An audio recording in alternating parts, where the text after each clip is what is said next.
Hey everybody, Roger Bryan here. And today I want to talk about three foundational cryptocurrencies that every investor should have in their portfolio. Now, you've heard of most of these, but I want to give you some reasons why they should be in your portfolio today, just in case you've been thinking about whether or not you want to add them. Now, the first one is a given. It's Bitcoin. It's the brand of the entire industry. It's the one that's been around the longest. It's the one that everybody, no, not everybody loves to hate. I love to love it. It's the one that most analysts are tracking on Wall Street now, and it's the one that's got the greatest price predictions for 2018. So why Bitcoin? Well, if the reasons that I just said weren't enough, let me give you kind of a bullet point here. It's the most used cryptocurrency. It's the most sought after cryptocurrency. It's also kind of like that top of funnel entry point into the cryptocurrency world. So if you're having a conversation with someone and you're talking about cryptocurrencies, they might not know what it is you're talking about, but you say Bitcoin and they're like, oh yeah, I know what that is.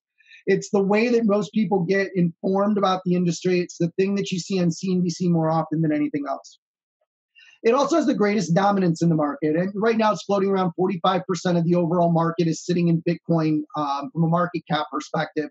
That number's been as high as 70% within the last year. That just shows you that investors want to put their money into something that they trust and that they understand the best that they possibly can. So Bitcoin garners a lot of attention from the investment side of the world. It's also one of the most highly pegged to USD or other government currencies, not just the US dollar. So that means that it's got a significant amount of liquidity, which liquidity is really important in the cryptocurrency markets because if you want to get in and out of investments, you have to know that there's both buyers and sellers of that currency in order to sustain an overall market. You don't have that problem with Bitcoin. So that liquidity is a good reason to be invested in it. And it is also the most available to newcomers. So every exchange, every entry point into the market has a Bitcoin market. When I say it has a Bitcoin market, that means that they trade in Bitcoin. I always recommend for brand new investors to come in through Coinbase, get themselves verified, get a little bit of money in the market. You're going to start with Bitcoin, and then you're going to learn about the other projects that are on the market, which I'm going to talk to you about now. The next one, which I'm a really big fan of, is Ethereum. There are thousands of platforms built on the Ethereum technology called ERC20, which makes it one of the most prominent coins in the industry. It is number 2 by market cap. And most people in the industry say that if someone was to challenge Bitcoin for the number 1 spot, it would probably at this point in time be Ethereum because they've got a great foundation behind them. And when I say foundation, I don't just mean like the building blocks of a great project. They literally have a foundation of hundreds of companies and investors and strategists and developers that are working to make Ethereum the best blockchain on the market. That's where Bitcoin struggles, is that when you get into the technology, it struggles with microtransactions, it gets clogged a lot. And instead of the developers looking to improve it, they have done hard forks, which is a total different conversation, limiting the success of Bitcoin from a market dominance perspective because its technology is no longer competitive with the rest of the space. That's where Ethereum comes in.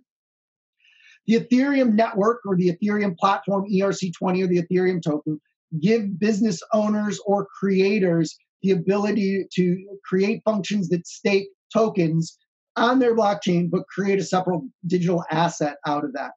The majority of new projects that came to market last year were built on the ERC20 blockchain, allowing them to come to market quickly and efficiently, i.e. they didn't have to develop their own blockchain, creating huge demand for the Ethereum token, i.e. that's what drove the value up so much last year. It's the second highest by market cap. It's still half or third of what Bitcoin's at today. But again, I do believe that it could be the biggest challenger to Bitcoin. It's highly liquid, which again is something that we like to look at as investors. Most markets that you go into will have Ethereum. Again, Coinbase, great place to start for investors. It's going to have both Bitcoin and Ethereum. Now, the price per coin is less expensive than one Bitcoin. Now, they do tend to move in somewhat similar fashions from a valuation perspective, but there was a decoupling in December of 2017 that allowed Ethereum to continue to rise while Bitcoin started to fall. So you're going to see more and more of that as time goes on and as projects continue to become more viable or less viable. Now, the third one is one that I think every investor needs to be in because of its foundation in business, but it's also one that the decentralized people aren't a big fan of because it is definitely a centralized project in the banking industry, and that's XRP or the Ripple token. It connects banks to cryptocurrency markets in a way that is cost efficient. So now Ripple Labs, which is separate than the Ripple coin XRP, has hundreds, let's say at least 100 major financial institutions all across the world using their platform in order to do cross-border transactions, which have become so cumbersome with normal pure currency. It allows for thousands of transactions a second, which is scaling faster than Bitcoin or Ethereum. It's cheaper than other cryptocurrencies in the space from an investment standpoint. It does have a problem when it comes to total available supply that keeps price down. You look at it like Bitcoin can be $10,000, Ethereum can be $800, Ripple's $1. So you can maybe look at that as it's less expensive, but you have to look at the overall market cap and supply to completely understand which one's the right investment for you. It is a top market cap coin, again, giving liquidity. Now, it's not available on as many exchanges or marketplaces as Bitcoin and Ethereum. So that there's still great liquidity, but you can't buy a Ripple through Coinbase yet, depending on how you believe it. It is a semi-stable coin and has gone up in value significantly over the last year, but it's stayed very stable since then, and it is used as part of the transaction power on the Ripple Labs blockchain being used by major organizations.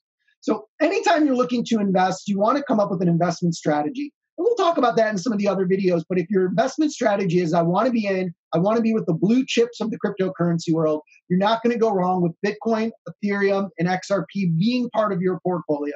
Now, I'm not a financial advisor. This is not financial advice. This is kind of a review of the projects that we just mentioned and giving you an idea of where you can go look for investing opportunities in this space. So this is Roger Bryan. If you like this video, please subscribe. And then down below, click the link. We've got a lot of other great free training for you. And I really appreciate you taking the time to watch this video. Peace.